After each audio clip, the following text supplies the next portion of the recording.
Continuando o terceiro vídeo, o Cristo no Natal. Vejamos, o Cristo no Natal, vamos falar sobre ele, que é o personagem dessa data. Ele veio para moldar seu caráter, impactar seu sistema de crença, influenciar seu sentido de vida, determinar o seu destino. A encarnação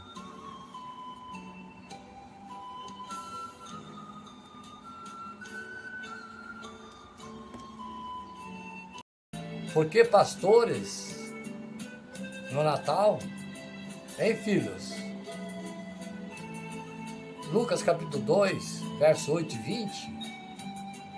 O nascimento de Jesus foi revelado para reis e governantes. Não foi revelado por uma elite religiosa.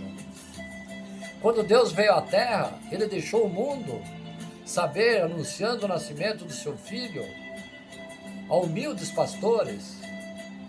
Por quê?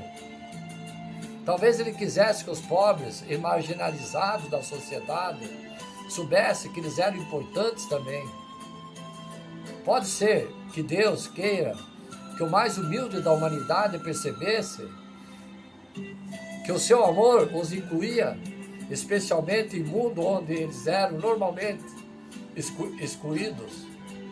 Além disso parece-me que ele queria que todos nós compreendêssemos que as qualidades do amor, misericórdia, compaixão é para ser estendido a todos, independente da sua vida, posição social. Deus revela ao mais humilde da humanidade, em Lucas, capítulo 2, verso 8 e 10. Entre os judeus, na época do nascimento de Jesus, Cristo, os pastores não eram tidos com grande estima. Na Talmud está escrito que os pastores não eram autorizados nos tribunais para ser testemunhas. De fato, o Talmud ensina que nenhuma ajuda poderia ser dada aos pagãos e aos pastores. Os pastores eram desprezados, porque eles não podiam comparecer aos serviços do templo e manter os rituais, as leis cerimoniais, quando seus rebanhos impediam de praticar sua religião. Filhos, aqui o pregador está falando dos pastores de ovelhas, não está falando dos pastores que pregam o evangelho. Jesus se identifica com o manso e humilde de coração, Mateus capítulo 11, verso 28 e 30. Ele se identifica com aqueles que estão cansados, Mateus capítulo 11, verso 28 e 30. Ele se identifica com aqueles que são incultos para o mundo, 1 Coríntios capítulo 1, verso 26 e 30.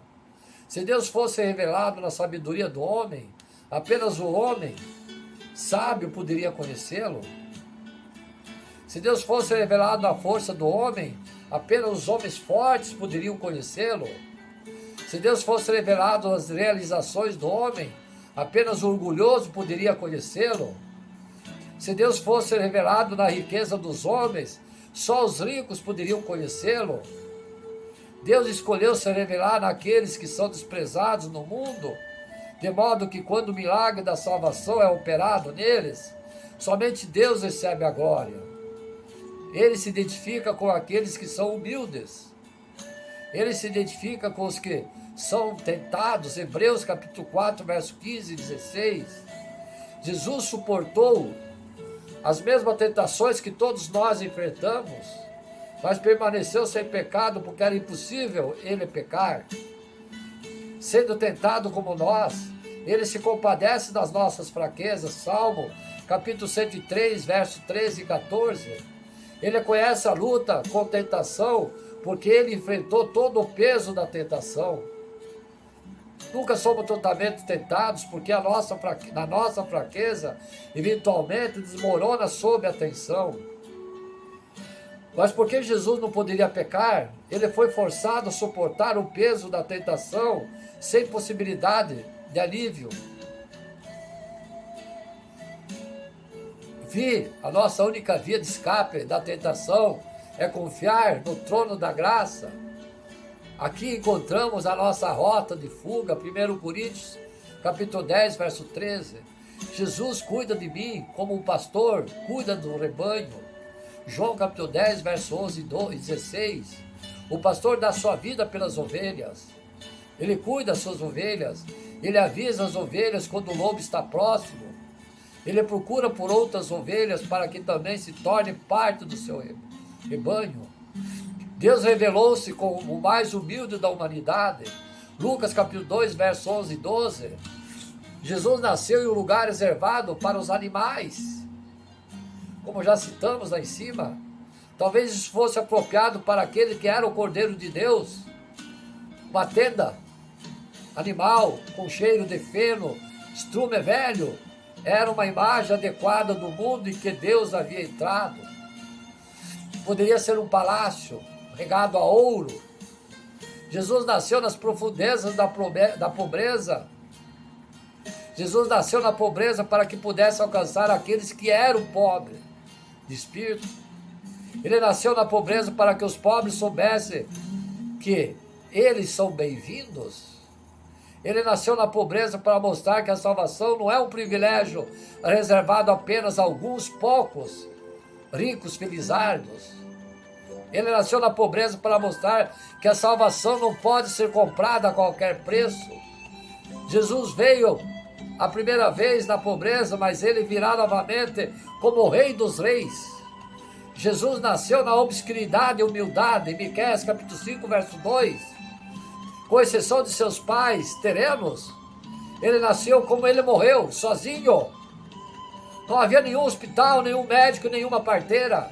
Ele não veio com pompa e circunstância, exércitos. Sua missão era morrer, não ser um rei. Deus revela-se na adoração do mais humilde da humanidade. Lucas capítulo 2, verso 15 e 20. A mensagem foi entregue, temos que recebê-la. Lucas capítulo 2, verso 15. Assim que os anjos entregaram a mensagem, os pastores partiram para Belém. Eles foram a Belém para ver o acontecimento que o Senhor nos deu a conhecer.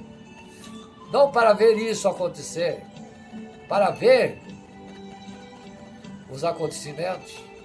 Eles ouviram a palavra de Deus e creram. 1 Tessalonicenses capítulo 2, verso 13. Da mesma forma, quando cremos em Deus, em sua palavra, e cremos que Jesus Cristo veio para nos salvar, nos tornamos filhos de Deus. João capítulo 1, verso 12. A mensagem foi entregue, temos de agir sobre ela. Lucas capítulo 2, verso 16.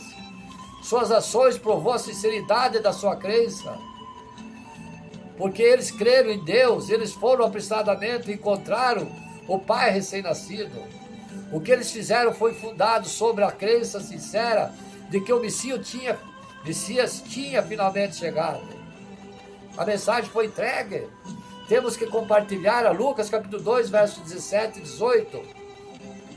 O fato de que tantas crianças estão morrendo de fome no mundo é trágico. Eu conclamo aqui a todos os fiéis, amados e amadas, que isso está acontecendo em nossos dias revela uma falta grave de compaixão para os nossos irmãos. Mas ainda mais trágico é o número incontestável de almas que entram na eternidade sem Cristo. Quantos vão morrer hoje se ouvir o Evangelho? Amados e amadas, pastoras da Igreja Novo Reino de Deus, quantos nos encontramos hoje que nunca ouviram o Evangelho? Ei, pastorzinhos, Heitor Guilherme e Ademarzinho, quantos vão cruzar os nossos caminhos que não conhecem Jesus Cristo como seu Salvador?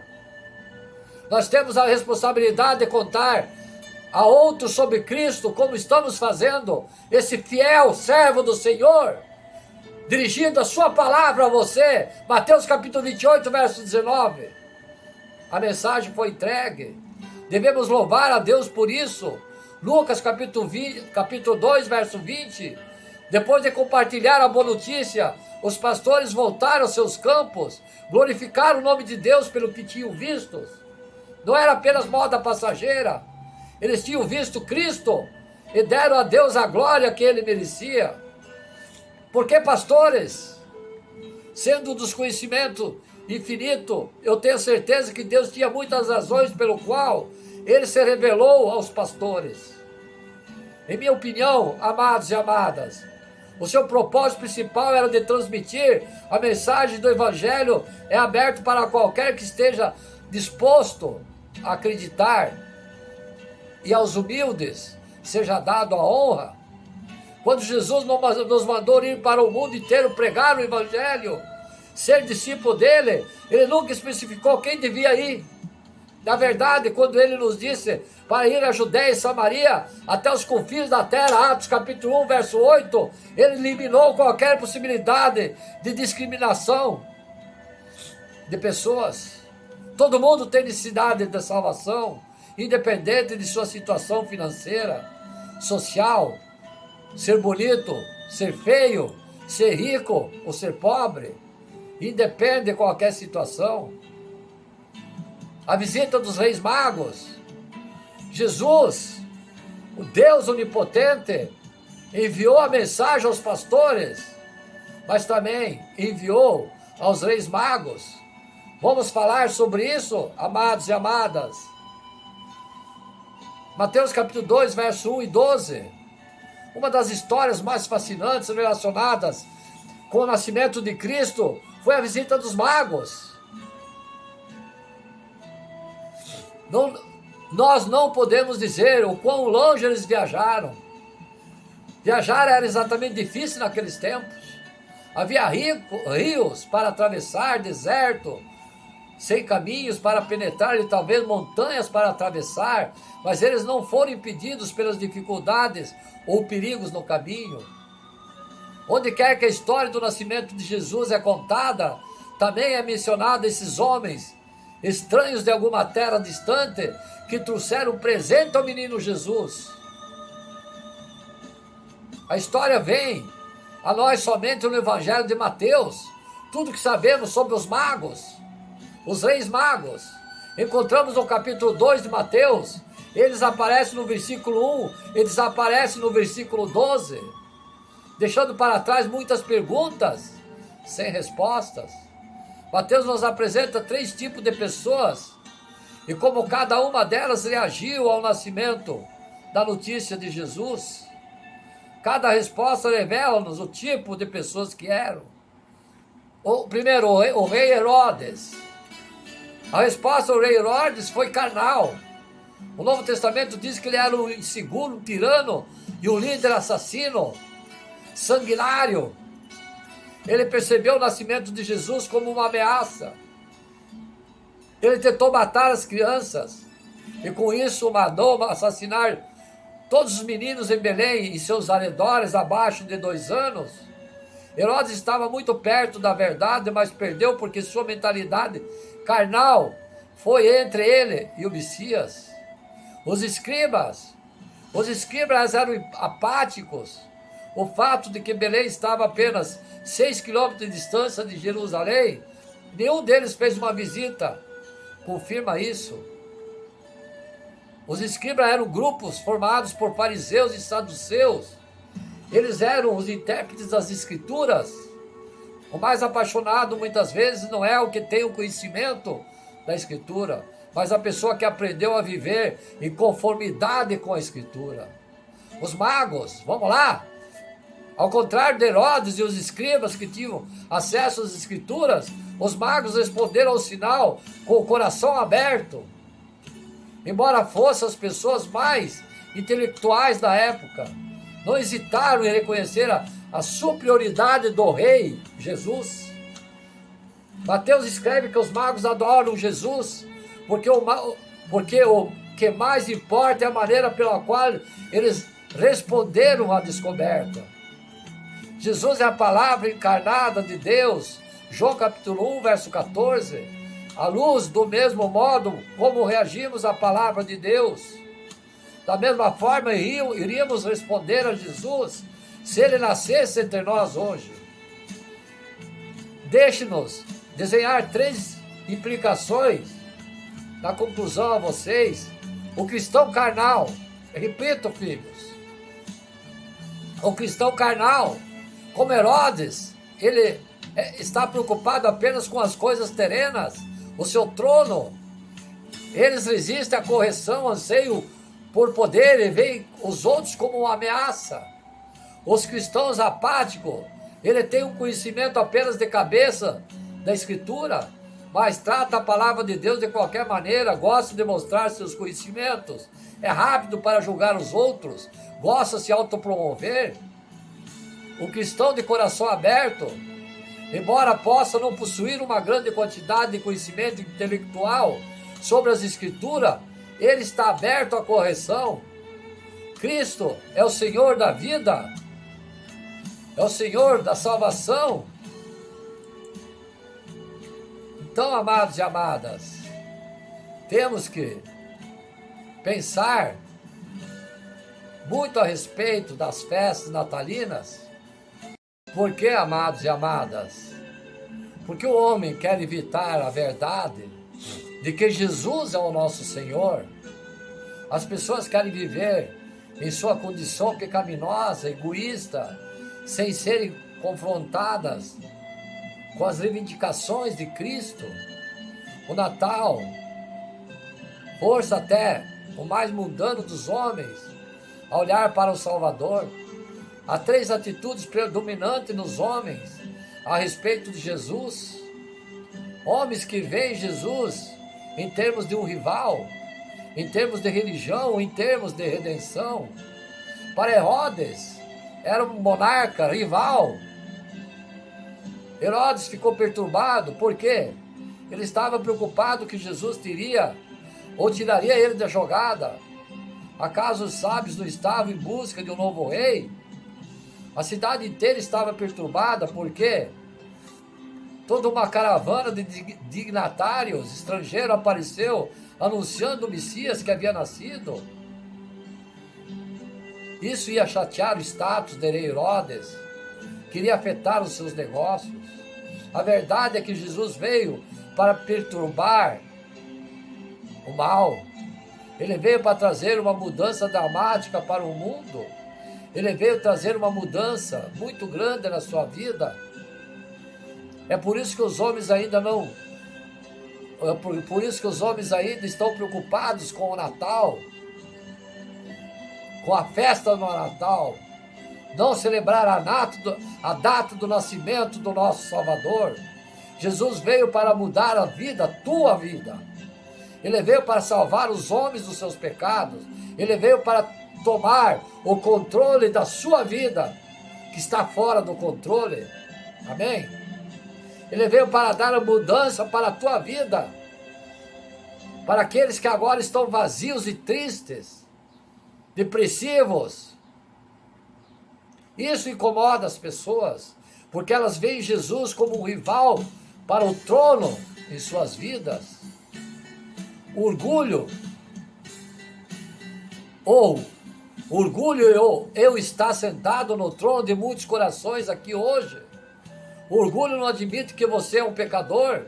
O orgulho lhe diz que você é bom o suficiente para ir para o céu sem receber Jesus.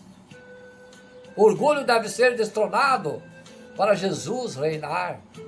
Herodes ficou perturbado porque Jesus era um rival para o seu trono.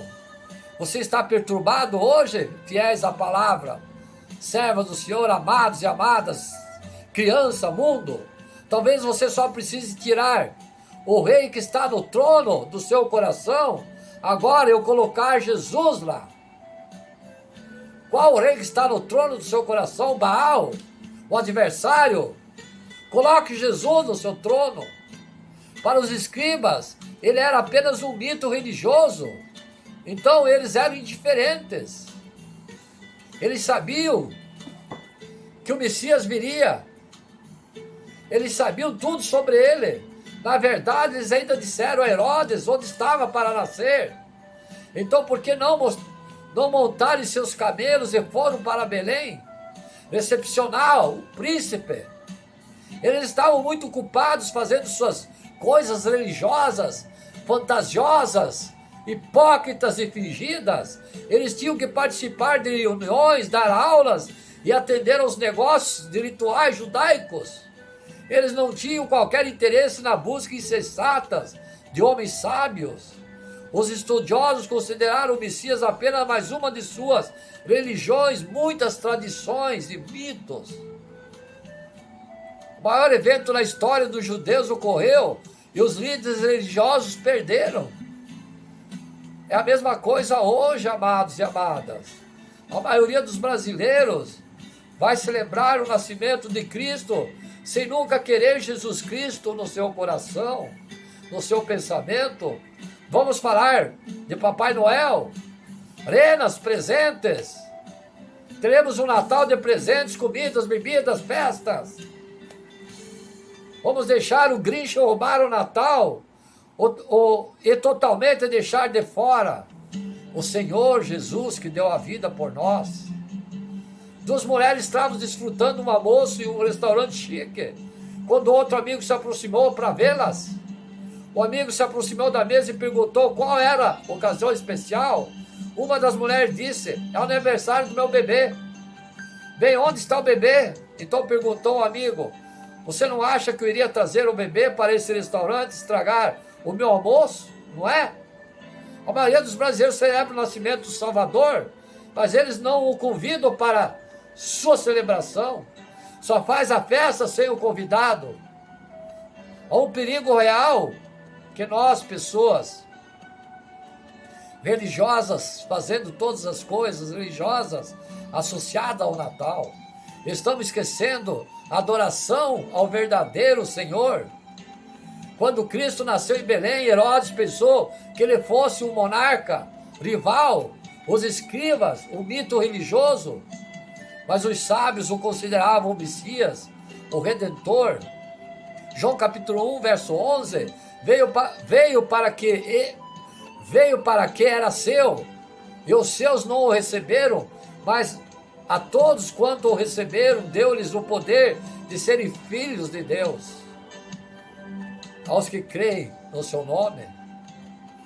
Quando os sábios gentios vieram do Oriente, a Jesus apresentaram os seus presentes e se tornaram filhos de Deus. Por quê? Eles acreditavam em Jesus. Quando o carcereiro da cidade de Filipos perguntou: o que eu devo fazer para ser salvo? A resposta foi, Atos capítulo 16, verso 31, crê no Senhor Jesus Cristo e será salvo tu e tua casa. O Natal é sobre um Redentor, não sobre um Papai Noel de capuz vermelho, bonecos de neve ou árvore, mas sobre o maior presente, que é você, celebrando todo dia o nascimento de Jesus, no seu renascimento dentro do seu coração, e você sempre vai poder receber o dom de Deus, vai ter sempre no seu coração. Então, amados e amadas, esse servo transmitiu a palavra do Senhor nessas festividades de Natal. A verdadeira festividade, eu quero aqui colocar a vocês novamente, muito repetitivo, é abrir seu coração para cear com Jesus. A ceia do Natal, ela se faz dentro do seu coração, lá em cima de uma mesa cheia de champanhe, cheia de presente. Uma observação: o nosso Pai Deus nunca impediu nada. O que o seu filho faz com prazer, mas também não esquecendo o verdadeiro personagem, que é Deus, que é Jesus. Deus se fez homem para remir nossos pecados. Então eu quero transmitir aqui, nesse dia, nessa hora, a todos os fiéis da palavra, as servas do Senhor, a igreja Novo Reino, aos meus filhos, esposa, nesse dia, toda alegria, toda festa, sim, dentro do seu coração. Deus não impede de você fazer um bom almoço, não. Deus não impede de dar presente aos filhos, não. O que Ele reivindica é o verdadeiro significado daquela data. É o verdadeiro significado do nascimento de Jesus, que nasceu para morrer na cruz, para remir nossos pecados. Atenção, crianças, filhos, esse pregador vai transmitir diretamente a vocês. Cristo ama as criancinhas. Ele disse: deixai vir a mim as criancinhas, porque delas é o reino dos céus. Ele ama vocês. Amadas crianças, nesse Natal, Ele vai estar dentro do coraçãozinho de vocês, para cear com vocês, enxugar as lágrimas de vocês, tirar toda a dor, todo o medo, todo o pânico que vocês sentem no seu coraçãozinho, toda a tristeza por estar longe dos pais, por não ter pai, não ter mãe. Lembre-se que você está comemorando o Natal dentro do coração com Jesus. Ele vai até arrumar você, através do Deus Todo-Poderoso, uma ceia, um almocinho, uma comidinha melhor, com o coração cheio de humildade, cheio de misericórdia, de bondade. Isso Ele vai destinar a você, amada criança, filho, que está no mundo onde meu braço não alcança. Sabe por quê? Porque Ele é teu Pai. Ele te ama, Ele se preocupa contigo. Ele é o único que nunca vai te abandonar. Você tem que ficar sempre fiel a Jesus. Não se ligar às coisas mundanas, que são, eu quero dizer aqui a você, filho, não é que o pregador está dizendo que você não pode ganhar um presente, que você não pode ter uma bicicleta, que você não pode ter uma moto. Não é isso. Que você não pode ter um bom almoço, um churrasco como meus filhos pediram, uma linguicinha bem frita, bem assada. Não, não. O que o pregador está pregando com o Divino Espírito Santo de Deus agora, nesse momento, é a forma com que é comemorado a festa. Vamos falar no mundo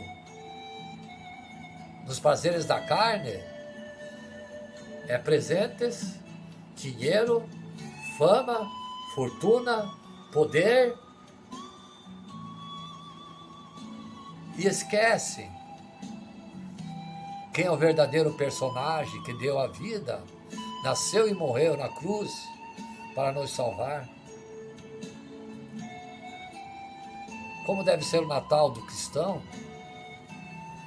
Pode comer, beber, ganhar presentes, dar presentes, não esquecer dos menos afortunados.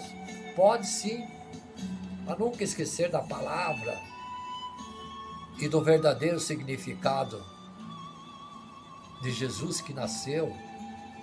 E vejam bem, meus filhos, crianças, mundo, Jesus nasceu numa manjedoura. Amados, Ele podia ter nascido num palácio, rodeado de exércitos, rodeado de garçons, mordomos, cuidadores, médicos, cientistas. Sim. O que Ele escolheu, meu filho?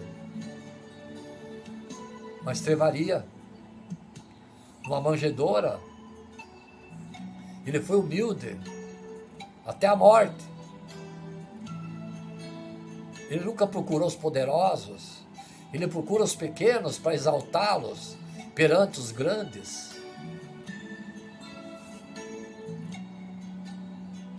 Ele tinha vezes, meus filhos, que ele não andava de limusine, ele não andava de jatinho, pastores. Ele andava de alparcas e às vezes não tinha nem aonde encostar a cabeça para adormecer.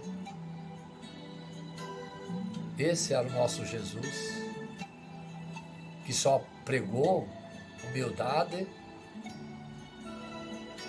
nunca pregou as coisas terrenas, fama, ouro, fortuna, luxúria, prazer.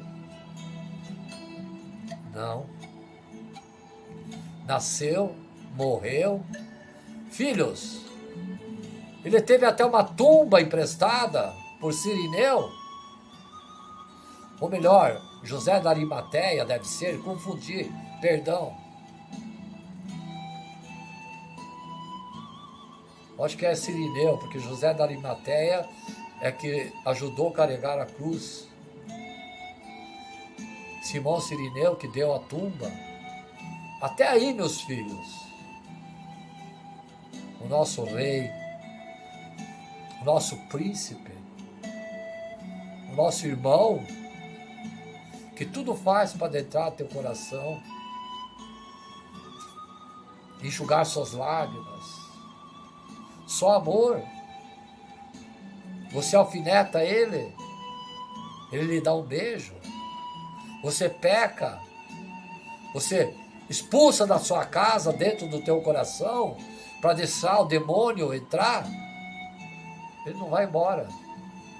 Ele senta no degrau e fica esperando até o dia que você o chame, que você se arrependa, que você renove sua vida. Ele está sempre te esperando. Então, meus amados, repensem que o mundo só oferece fama, roupa de marca, fortuna, poder, ambição, pecado, bebedeira, droga, prazeres da carne. Mas o Espírito te oferece a vida eterna, a sua fé. É tudo aquilo que você não vê, porque isso que você vê é temporário, termina, acaba. Mas lá em cima está escrito no livro. Quero aqui também fazer uma homenagem especial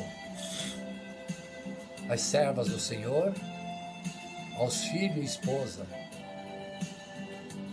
Nessa data, nessa pregação, em nome do Espírito Santo de Deus,